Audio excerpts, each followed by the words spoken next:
क्या आप जानते हैं किस देवता को कौन सा प्रसाद चढ़ाना चाहिए?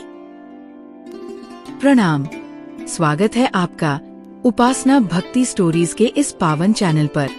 यहाँ हम आपके लिए लेकर आते हैं भक्ति और आध्यात्मिकता से ओतप्रोत ज्ञानवर्धक जानकारियाँ।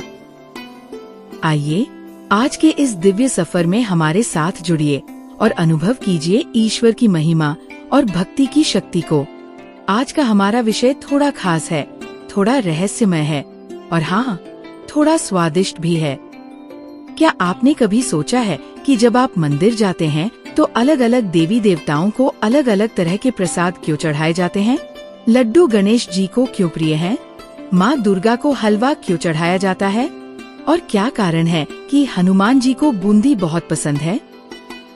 ये सिर्फ एक परंपरा नहीं है, बल्कि इसके पीछे छिपे हैं गहरे अर्थ और मान्यताएं। तो दोस्तों, आज के इस दिलचस्प वीडियो में हम जानेंगे। तो आइए शुरू करते हैं आज का वीडियो। सब जन कमेंट बॉक्स में लिखिए सनातन धर्म की जय। पत्र, पुष्प, फल तोय यो में भक्त्या प्रयच्छति तथा भक्त्युपहृतमश्नामि प्रेतात्मन। अर्थ, जो कोई भक्त मेरे लिए प्रेम से पत्र, पुष्प, फल, जल आदि अर्पण करता है, उस शुद्ध बुद्धि निष्काम प्रेमी का प्रेम पूर्वक अर्पण किया हुआ वह पत्र पुष्प आदि मैं सगुण रूप में प्रकट होकर प्रीति सहित खाता हूँ। श्री कृष्ण।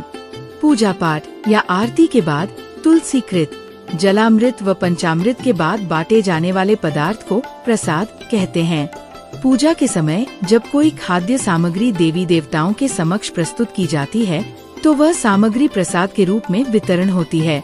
इसे नैवेद्य भी कहते हैं। हिंदू धर्म में मंदिर में या किसी देवी या देवता की मूर्ति के समक्ष प्रसाद चढ़ाने की प्राचीन काल से ही परंपरा रही है। ये बहुत महत्वपूर्ण सवाल है कि किस देवता को चढ़ता है कौन सा प्रसाद। आजकल लोग कुछ भी लेकर आ जाते हैं और भगवान को चढ़ा देते हैं, जबकि ये अनुचित है। ये तर्क देना कि देवी या देवता तो भाव के भूखे होते हैं, प्रसाद के नहीं, उचित नहीं है। आजकल मनमानी पूजा और मनमाने त्योहार भी बहुत प्रचलन में आ गए हैं। प्राचीन उत्सवों को फिल्मी लुक दे दिया गया है। गरबों में डिस्को डांडिया होने लगा है, जो कि धर्म विरुद्ध कर्म है। ऐसे में ये जानना जरूरी है कि किस देवता को चढ़ता है किस चीज का प्रसाद, जिससे कि वे प्रसन्न होंगे। प्रसाद चढ़ाने का प्रचलन कब शुरू हुआ? यज्ञ की आहुति भी देवता का प्रसाद है। प्रसाद चढ़ावे को नैवेद्य, आहुति और हव्य से जोड़कर देखा जाता रहा है, लेकिन प्रसाद को प्राचीन काल से ही नैवेद्य कहते हैं, जो कि शुद्ध और सात्विक अर्पण होता है। इसका संबंध किसी बलि आदि से नहीं होता। हवन की अग्नि को अर्पित किए गए भोजन को हव्य कहते हैं। यज्ञ को अर्पित किए गए भोजन को आहुति कहा जाता है। दोनों का अर्थ एक ही होता है। हवन किसी देवी देवता के लिए और यज्ञ किसी खास मकसद के लिए। प्राचीन काल से ही प्रत्येक हिंदू भोजन करते वक्त उसका कुछ हिस्सा देवी देवताओं को समर्पित करते आया है। यज्ञ के अलावा वह घर परिवार में भोजन का एक हिस्सा अग्नि को समर्पित करता था। अग्नि उस हिस्से को देवताओं तक पहुंचा देती थी। चढ़ाए जाने के उपरांत नैवेद्य द्रव्य निर्माल्य कहलाता है। यज्ञ, हवन, पूजा और अन्न ग्रहण करने से पहले भगवान को नैवेद्य एवं भोग अर्पण की शुरुआत वैदिक काल से ही रही है। शतपथ ब्राह्मण ग्रंथ में यज्ञ को साक्षात भगवान का स्वरूप कहा गया है। यज्ञ में यजमान सर्वश्रेष्ठ वस्तुएं हविरूप से अर्पण कर देवताओं का आशीर्वाद प्राप्त करना चाहता है। शास्त्रों में विधान है कि यज्ञ भोजन पहले दूसरों को खिलाकर यजमान ग्रहण करेंगे। वेदों के अनुसार यज्ञ में हविष्यान्न और नैवेद्य समर्पित करने से व्यक्ति देवऋण से मुक्त होता है। प्राचीन समय में ये नैवेद्य भोग अग्नि में आहुति रूप में ही दिया जाता था, लेकिन अब इसका स्वरूप थोड़ा सा बदल गया है। गुड़चने के प्रसाद का प्रचलन ऐसे हुआ शुरू। देवर्षि नारद भगवान विष्णु से आत्मा का ज्ञान प्राप्त करना चाहते थे, लेकिन जब भी वे विष्णु जी के पास जाते तो विष्णु जी कहते कि पहले उन्हें इस ज्ञान के योग्य बनना होगा।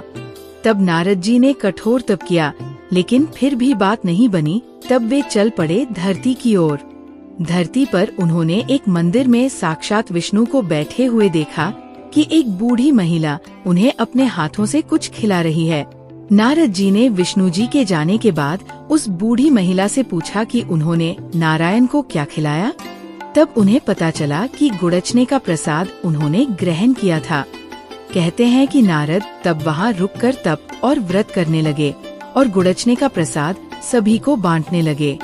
एक दिन नारायण स्वयं प्रकट हुए और उन्होंने नारद से कहा कि सच्ची भक्ति वाला ही ज्ञान का अधिकारी होता है।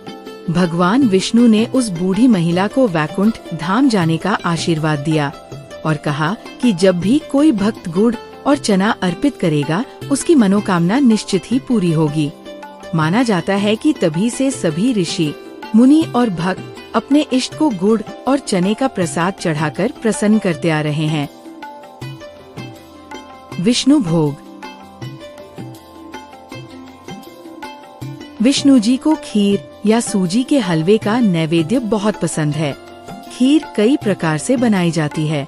खीर में किशमिश, बारीक कतरे हुए बादाम, बहुत थोड़ी सी नारियल की कतरन, काजू, पिस्ता, चारौजी, थोड़े से पिसे हुए मखाने, सुगंध के लिए एक इलायची, कुछ केसर और अंत में तुलसी जरूर डालें।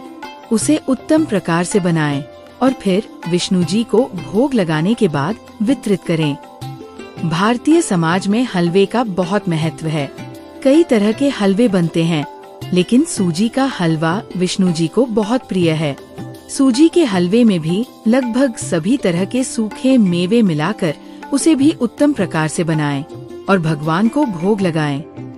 प्रति रविवार और गुरुवार को विष्णु लक्ष्मी मंदिर में जाकर विष्णु जी को उक्त उत्तम प्रकार का भोग लगाने से दोनों प्रसन्न होते हैं और उसके घर में किसी भी प्रकार से धन और समृद्धि की कमी नहीं होती है।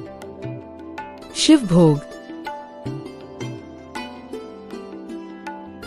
शिव को भांग और पंचामृत का नैवेद्य पसंद है। भोले को दूध, दही, शहद, शक्कर, घी, जलधारा से स्नान कराकर भांग धतूरा, गंध, चंदन, फूल, रोली, वस्त्र अर्पित किए जाते हैं। शिवजी को रेवड़ी, चिरौंजी और मिश्री भी अर्पित की जाती है। श्रावण मास में शिवजी का उपवास रखकर उनको गुड़, चना और चिरौंजी के अलावा दूध अर्पित करने से सभी तरह की मनोकामना पूर्ण होती है। श्री हनुमान भोग। हनुमान जी को हलवा, पंचमेवा, गुड़ से बने लड्डू या रोट, डंठल वाला पान और केसर भात बहुत पसंद है। इसके अलावा हनुमान जी को कुछ लोग इमरती भी अर्पित करते हैं।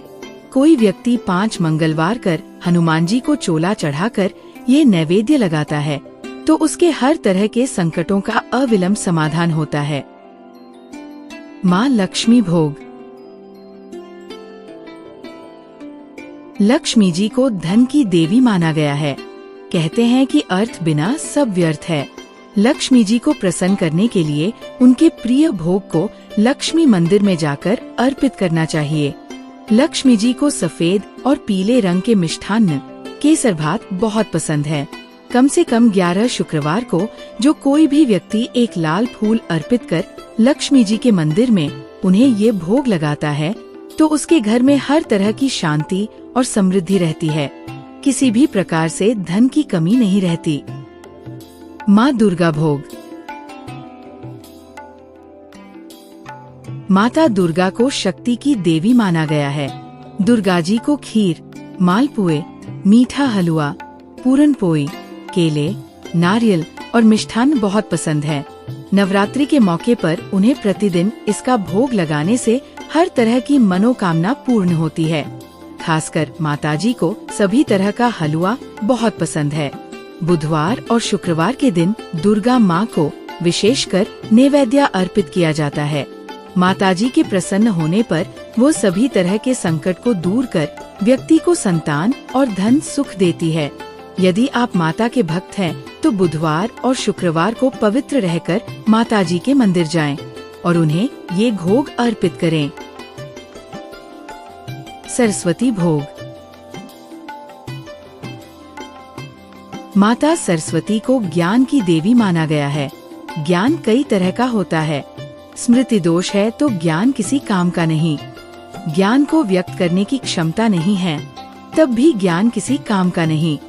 ज्ञान और योग्यता के बगैर जीवन में उन्नति संभव नहीं। अतः माता सरस्वती के प्रति श्रद्धा होना जरूरी है। माता सरस्वती को दूध, पंचामृत, दही, मक्खन, सफेद तिल के लड्डू तथा धान का लावा पसंद है। सरस्वती जी को ये किसी मंदिर में जाकर अर्पित करना चाहिए, तो ही ज्ञान और योग्यता का विकास होगा। श्री गणेश भोग। गणेश जी को मोदक या लड्डू का नैवेद्य अच्छा लगता है। मोदक भी कई तरह के बनते हैं। महाराष्ट्र में खासतौर पर गणेश पूजा के अवसर पर घर घर में तरह तरह के मोदक बनाए जाते हैं। मोदक के अलावा गणेश जी को मोतीचूर के लड्डू भी पसंद हैं।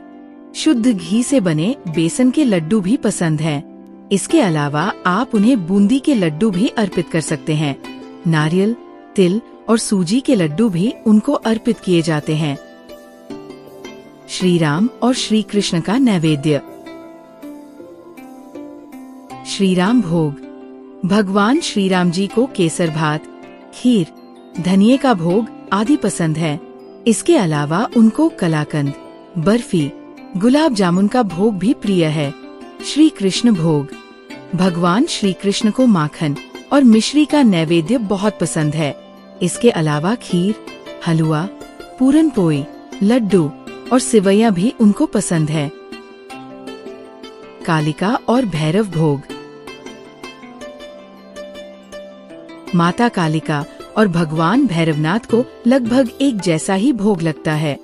हलवा, पूरी और मदिरा उनके प्रिय भोग है। किसी अमावस्या के दिन काली या भैरव मंदिर में जाकर उनकी प्रिय वस्तुएं अर्पित करें। इसके अलावा इमरती, जलेबी और 5 तरह की मिठाइयाँ भी अर्पित की जाती है। 10 महाविद्याओं में माता कालिका का प्रथम स्थान है। गूगल से धूप दीप देकर, नीले फूल चढ़ाकर काली माता को काली चुनरी अर्पित करें और फिर काजल, उड़द, नारियल और 5 फल चढ़ाएं। कुछ लोग उनके समक्ष मदिरा अर्पित करते हैं। इसी तरह काल भैरव के मंदिर में मदिरा अर्पित की जाती है। नैवेद्य चढ़ाए जाने के नियम। नमक, मिर्च और तेल का प्रयोग नैवेद्य में नहीं किया जाता है। नैवेद्य में नमक की जगह मिष्ठान्न रखे जाते हैं। प्रत्येक पकवान पर तुलसी का एक पत्ता रखा जाता है। नैवेद्य की थाली तुरंत भगवान के आगे से हटाना नहीं चाहिए। शिवजी के नैवेद्य में तुलसी की जगह बेल और गणेश जी के नैवेद्य में दूर्वा रखते हैं। नैवेद्य देवता के दक्षिण भाग में रखना चाहिए। कुछ ग्रंथों का मत है कि पक्व नैवेद्य देवता के बाईं तरफ तथा कच्चा दाहिनी तरफ रखना चाहिए। भोग लगाने के लिए भोजन एवं जल पहले अग्नि के समक्ष रखें, फिर देवों का आह्वान करने के लिए जल छिड़कें। तैयार सभी व्यंजनों से थोड़ा थोड़ा हिस्सा अग्निदेव को मंत्रोच्चार के साथ स्मरण कर समर्पित करें। अंत में देव आचमन के लिए मंत्रोच्चार से पुनः जल छिड़कें और हाथ जोड़कर नमन करें। भोजन के अंत में भोग का ये अंश गाय, कुत्ते और कौए को दिया जाना चाहिए। पीतल की थाली या केले के पत्ते पर ही नैवेद्य परोसा जाए। देवता को निवेदित करना ही नैवेद्य है। सभी प्रकार के प्रसाद में निम्न पदार्थ प्रमुख रूप से रखे जाते हैं: दूध शक्कर, मिश्री, शक्कर नारियल, गुड़ नारियल, फल, खीर, भोजन इत्यादि पदार्थ। नैवेद्य अर्पित कर उसे प्रसाद रूप में खाने के फायदे। मन और मस्तिष्क को स्वच्छ, निर्मल और सकारात्मक बनाने के लिए हिंदू धर्म में कई रीति रिवाज, परंपरा और उपाय निर्मित किए गए हैं। सकारात्मक भाव से मन शांत चित्त रहता है। शांत चित्त मन से ही व्यक्ति के जीवन के संताप और दुख मिटते हैं। लगातार प्रसाद वितरण करते रहने के कारण लोगों के मन में भी आपके प्रति अच्छे भावों का विकास होता है। इससे किसी के भी मन में आपके प्रति रागद्वेष नहीं पनपता और आपके मन में भी उसके प्रति प्रेम रहता है। लगातार भगवान से जुड़े रहने से चित्त की दशा और दिशा बदल जाती है। इससे दिव्यता का अनुभव होता है और जीवन के संकटों में आत्मबल प्राप्त होता है। देवी और देवता भी संकटों के समय साथ खड़े रहते हैं। भजन, कीर्तन, नैवेद्य आदि धार्मिक कर्म करने से जहाँ भगवान के प्रति आस्था बढ़ती है, वही शांति और सकारात्मक भाव का अनुभव होता रहता है। इससे इस जीवन के बाद भगवान के उस धाम में भगवान की सेवा की प्राप्ति होती है और अगला जीवन और भी अच्छे से शांति व समृद्धि पूर्वक व्यतीत होता है। श्रीमद् भगवद गीता 7/23 के अनुसार अंत में हमें उन्हीं देवी देवताओं के स्वर्ग इत्यादि धामों में वास मिलता है, जिसकी हम आराधना करते रहते हैं।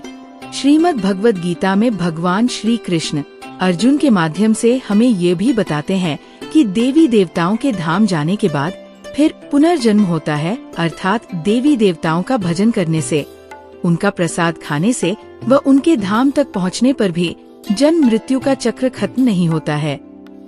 अगर आपको हमारी ये प्रस्तुति पसंद आई हो तो कृपया उपासना भक्ति स्टोरीज चैनल को लाइक, शेयर और सब्सक्राइब करना न भूलें। आपकी भक्ति और प्रेम ही हमारी प्रेरणा है। अगली बार फिर मिलेंगे रोचक और ज्ञानवर्धक जानकारी के साथ। तब तक हरि ओम।